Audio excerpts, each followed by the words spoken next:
بسم اللہ الرحمن الرحیم۔ یا ایہا الذین آمنوا کتب علیکم الصیام، اے ایمان والو تم پر روزے فرض کیے گئے ہیں۔ سورۃ البقرہ آیت 183۔ عزیز طلبہ، رمضان مبارک کی آمد ہے، اور رمضان کا مہینہ اللہ تعالیٰ نے مقدس مہینہ قرار دیا ہے، اور یہ حرمت والے مہینوں میں بھی شامل ہے۔ رمضان مبارک کی بہت زیادہ فضیلت ہے، اور اس کے روزوں کی بھی بہت زیادہ فضیلت ہے، اور اللہ تعالیٰ نے اپنی مقدس کتاب، جو کہ پوری کائنات کی جتنی بھی کتابیں ہیں سب کی سردار ہے، اور اللہ تعالیٰ کی محبوب کتاب ہے، اللہ تعالیٰ نے یہ فیصلہ کیا کہ اس کتاب کو ماہ رمضان میں نازل کرنا شروع کرے۔ اس سے بھی رمضان مبارک کی اہمیت بڑھ جاتی ہے۔ پھر عزیز طلبہ، کہ جس رات قرآن مجید کا نزول شروع ہوا، اس رات کو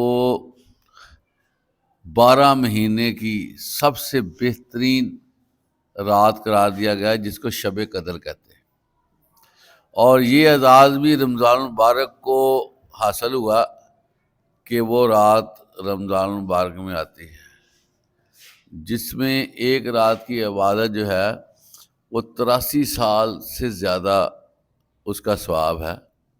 تو اگر ایک بندہ 5 راتیں عبادت کرتا ہے تو لازمی بات ہے کہ ایک رات ایسی ہے جو شب قدر ہے، تو 5 راتیں کرنے سے اس کو 83 سال سے زیادہ جو ہے نا عبادت کا ثواب ہوگا۔ اور نارملی عام بندوں کی اتنی عمر نہیں ہے کہ وہ 83 سال جئیں، لیکن امت محمدیہ پر اللہ کا کرم ہے کہ شب قدر کا اتنا ثواب رکھا گیا ہے۔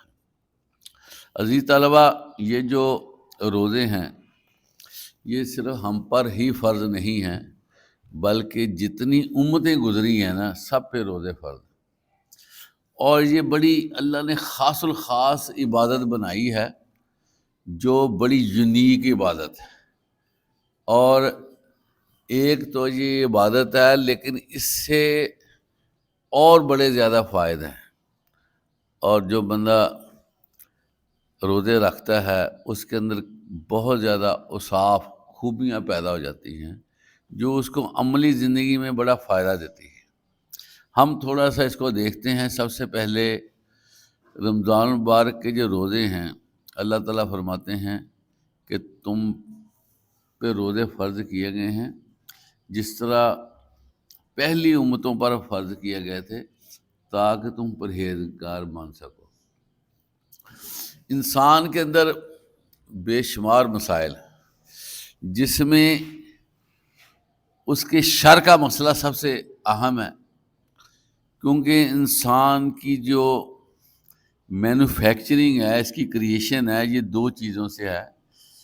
ایک اس کے اندر نیکی کو قبول کرنے کی صلاحیت ہے، دوسرا اس کے اندر شر بھی زیادہ پایا جاتا ہے، کہ جس سے بے راہ روی پیدا ہونے کے امکانات ہوتے ہیں، اور انسان کو دنیاوی زندگی گزارنے کے لیے اپنے نفس کے ساتھ جنگ کرنا پڑتی ہے، اور جو لوگ اس جنگ کو کرنا سیکھ جاتے ہیں وہ صحیح معنوں میں انسان کہلانے کے اور سکہ مسلمان کہلانے کے مستحق ہیں۔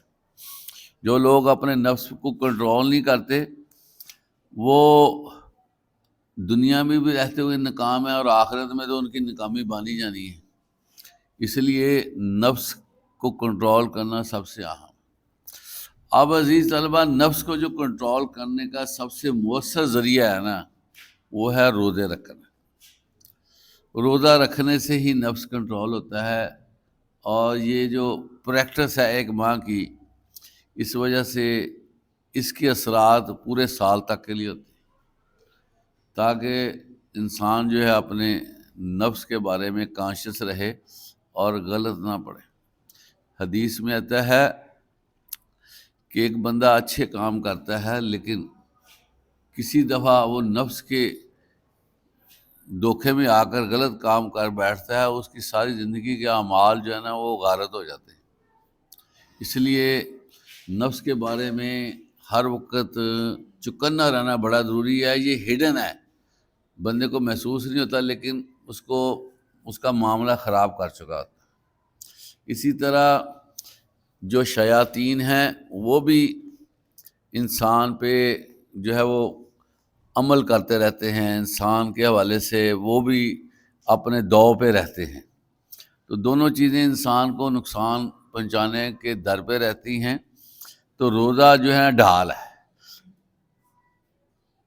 الصوم جنہ، اللہ کے نبی فرماتے ہیں روزہ ڈھال ہے۔ وہ جو بندہ زرہ پہن لیتا ہے، کور کر لیتا ہے، پھر اس کو نہ تو شیاطین تنگ کر سکتے ہیں، نہ اس کا اپنا نفس اس کو پریشان کر سکتا ہے۔ اس لیے روزہ جو ہے یہ انسان کے لیے بڑا مبارک ہے، جس سے انسان نیکیوں کی طرف مائل ہوتا ہے اور برائی سے بچتا ہے۔ اور اس میں جو ایمان ہے نا، اللہ پر ایمان، روزہ رکھنے سے عزیز طلبہ ایمان میں کئی گنا اضافہ ہو جاتا ہے۔ آپ دیکھیں بندے کے ایمان میں انتہائی کوالٹی آتی ہے، اور بندہ خود اپنے اندر ایمان کی حلاوت کو محسوس کرتا ہے کہ میں ایماندار ہوں۔ کیسے؟ اب روزہ ہے لیکن وہ اپنے گھر میں ہے، اپنے کچن میں ہے، فریج اس کے پاس ہے، پانی کا کولر بھی اس کے پاس ہے، ہر طرح کی اس کو سہولت ہے، واش روم میں بھی وہ جاتا ہے۔ تو کیا ہے، وہ کسی جگہ سے بھی کوئی چیز کھا پی سکتا ہے، اپنی پیاس بجھا سکتا ہے، لیکن اس کو یہ پتہ ہوتا ہے کہ اگر میرے حلق سے ایک قطرہ بھی نکل گیا نا اندر جسم کی طرف، تو میرے اللہ کو پتہ چلنا ہے کہ یہ قطرہ گیا ہے۔ اس سے عزیز طلبہ یہ ہوتا ہے کہ بندے کو پتہ چل جاتا ہے کہ اللہ مجھے دیکھ رہا ہے، اللہ میرے گلے کے اندر جو کیفیت ہے اس کو بھی جانتا ہے۔ یہ بندے کا پھر ایمان بنتا ہے۔ پھر یہ ہے کہ بندہ کوئی چیز دیکھتا ہے جو خلاف شرع ہوتی ہے، فوراً اس کے دماغ میں آتا ہے میں روزے سے ہوں، اللہ مجھے دیکھ رہا ہے۔ پھر اس کو محسوس ہوتا ہے کہ یہ جو میری آنکھ ہے نا، آنکھ، اس کے اندر جو چینج آ رہی ہے نا، میرا رب تو اس چینج کو بھی سمجھ رہا ہے کہ اس کے اندر کیا چینج آئی ہے۔ پھر بندہ جو ہے وہ اگر غور کرتا ہے، کوئی بری بات سوچتا ہے، تو فوراً اس کو خیال آتا ہے کہ میرا رب تو میرے اندر وسواس کو جانتا ہے، میرے اندر یہ بات آ رہی ہے، وہ پیچھے ہٹ جاتا ہے۔ تو اسی طرح سٹیپ اٹھاتے وقت وہ سمجھتا ہے کہ میں تو روزے سے ہوں۔ بلکہ یہاں تک آپ دیکھیں کہ جو بندہ بار بار باتیں کرتا ہے نا اور پھر وہ روزے دار ہو جاتا ہے، پھر اس کی زبان بھی اس کا چیک اینڈ بیلنس ہو جاتا ہے کہ یار دھیان سے ذرا، روزہ رکھا ہوا، منہ سے ایسی بات نہیں نکالنی جس سے روزہ متاثر ہو۔ تو یہ روزہ جو ہے نا ہمیں اچھی طرح جھنجھوڑتا ہے اور ہمیں بتاتا ہے کہ دیکھنا تمہارا رب تمہیں دیکھ رہا ہے۔ عزیز طلبہ یہ جو کلوزنس ہے نا رب کے ساتھ، صرف روزے جیسی عبادت سے یہ کلوزنس آ سکتی ہے، اتنی قربت کہ روزہ جو ہے نا وہ بندے کو کہتا تیرا رب ہے، تجھے دیکھ رہا ہے، تجھے محسوس کر رہا ہے، اور تیری ساری فیلنگ کو وہ سمجھ رہا ہے، تو جس سے جو ہے نا ایک ریلیشن شپ ڈیولپ ہو جاتی ہے۔ ہمارے ہاں دیکھنے میں آیا ہے ہم لوگ محنتیں کرتے ہیں، لیکن محنتوں کے بعد جب اس کا انعام لینے کی باری آتی ہے ہم خود ہی ریورس میں آ جاتے ہیں کہ ہم پورے ماہ کے روزے بھی رکھ لیتے ہیں، لیکن عید کے دن، عید کے بعد ہمارے معمولات یکسر بدل جاتے ہیں، جو کہ سب سے بڑا ظلم ہے۔ کہ روزے کس لیے تم نے رکھے کہ تمہیں اللہ دیکھ رہا ہے، تم نے کچھ نہیں کرنا، غلطی نہیں کرنی۔ تو کیا عزیز طلبہ عید کے دن یا عید کے بعد کے جو ایام ہیں وہ اللہ کی نظر سے بچ جاتے ہیں کہ اب اللہ نے دیکھنا بند کر دیا؟ اب اللہ نے تمہاری نظر کو نہیں دیکھنا، تمہاری گفتگو کو نہیں سننا، تمہارے کانوں پہ کوئی چیک اینڈ بیلنس نہیں ہے. یہاں سے جو ہے نا بندے کو غور کرنا چاہیے. اور صرف بھوکا پیاسا رہنا روزہ نہیں ہے عزیز طلبہ.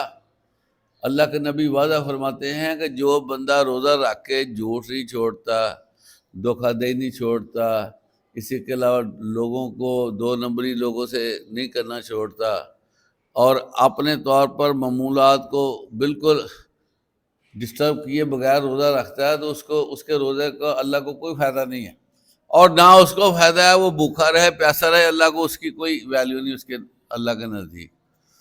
تو اگر ہم روزے میں ویلیو بنانا چاہتے ہیں، تو روزے کے بعد ویلیو بنانا چاہتے ہیں، تو جو 1 ماہ کی ٹریننگ ہم نے لی ہے نا، ٹریننگ، تو اس کا یہ ہے کہ ہم آئندہ بھی اپنے آپ کو سیٹ کریں. اصل میں روزے کا بنیادی مقصد لعلکم تتقون، تاکہ تم پرہیزگار بن سکو. اگر ہم مہینہ روزے رکھنے کے بعد پرہیزگاری کو نہیں فالو کرتے، نہ اس میں آتے ہیں، تو پھر روزے کے اندر سکم ہے، روزہ ہمارا ٹھیک نہیں ہے.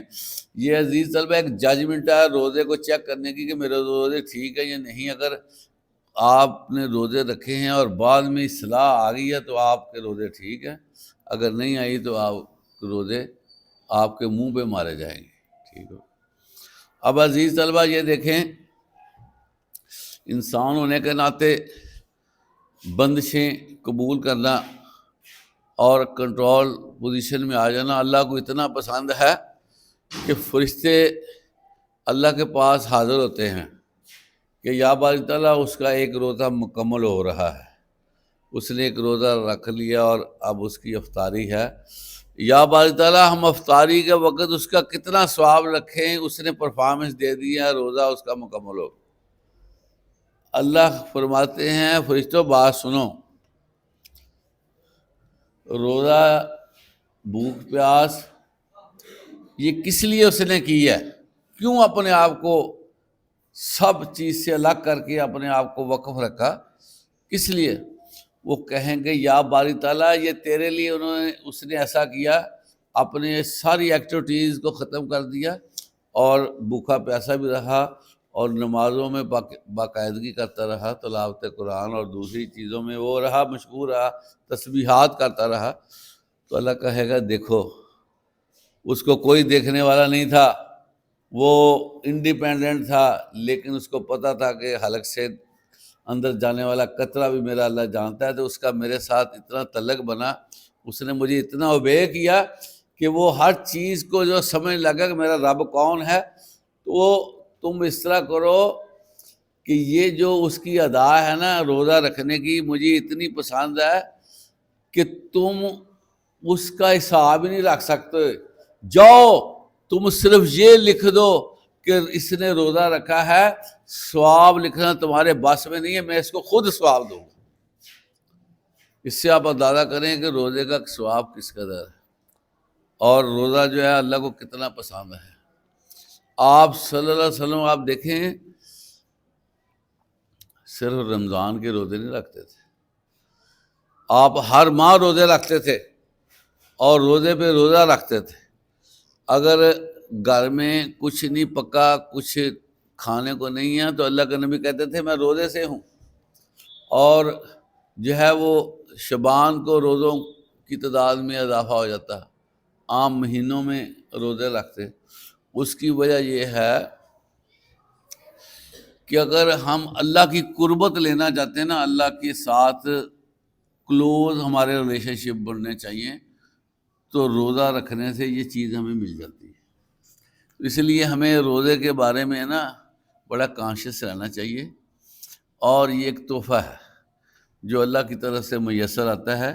اس کو صرف ایسے نہیں گزار دینا چاہیے کہ یہ مہینہ آیا ہے جیسے تیسے گزار لیں بس ٹھیک ہے.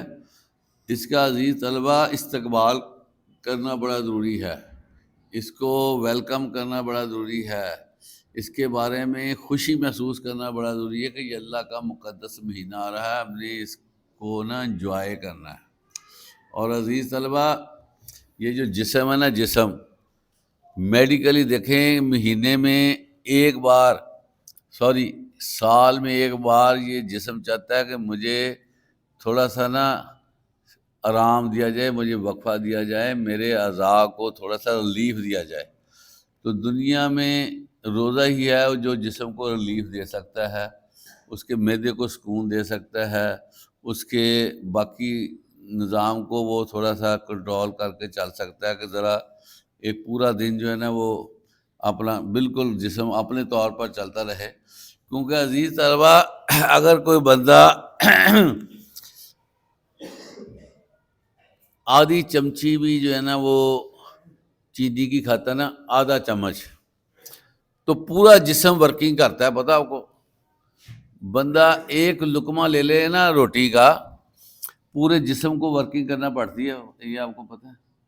تو جب ہم روزوں میں نہیں ہوتے تو ہم کتنا کھاتے پیتے ہیں، تو جسم کتنا ہمارا جو ہے نا ورکنگ میں رہتا ہے۔ تو یہ 12 13 14 گھنٹے 15 گھنٹے اگر ہم جسم کو وقفہ دیتے ہیں تو جسم ہمارا ہمیں تھینکس کہتا ہے، بھی مہربانی تمہاری جو ہے، مجھے اتنا وقفہ دیا ہے، میں اپنے معاملات جو میرے اندر کے ہیں میں اس کو سیدھا کر لوں۔ بے شمار علائشیں جسم میں ہوتی ہیں عزیز طلبہ، جس کا ٹریٹمنٹ صرف روزہ ہے، میں آپ کو بتاؤں۔ اور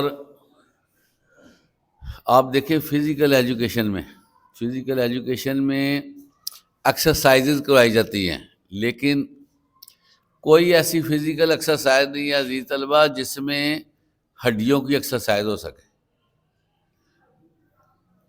اور روزہ واحد ایک ایکسرسائز ہے جو ہڈیوں کی ایکسرسائز کرتا ہے، ہڈیوں کو بھی وہ متاثر کر دیتا ہے کہ یہ جو ہے ہڈیاں بھی ایک ایکسرسائز میں شامل ہو سکیں۔ اس لیے روزے کے حوالے سے ہمیں کانشیس ہونا چاہیے، اور اس کو جو ہے نا تحفہ ربانی سمجھ کے اس کو ضرور و ضرور ارینج کرنا چاہیے۔ اور بعض اوقات بچے جو ہے نا اٹھتے نہیں ہیں، جی میں نے روزہ رکھ لیا، ایسی بات نہیں ہے۔ حدیث میں آتا ہے کہ سحری کا کھانا ضرور کھانا چاہیے، اور یہ انسان کی صحت کے لیے بھی ضروری ہے، اور لاغر اور کمزوری نہیں ہوتی کھانا کھانے سے، اور انسان کا روزہ اچھا چلتا ہے۔ تو اللہ تعالی ہمیں جو ہے وہ رمضان سے صحیح معنوں میں استفادہ کرنے کی توفیق عطا فرمائے۔ وآخر دعوانا الحمدللہ رب العالمین۔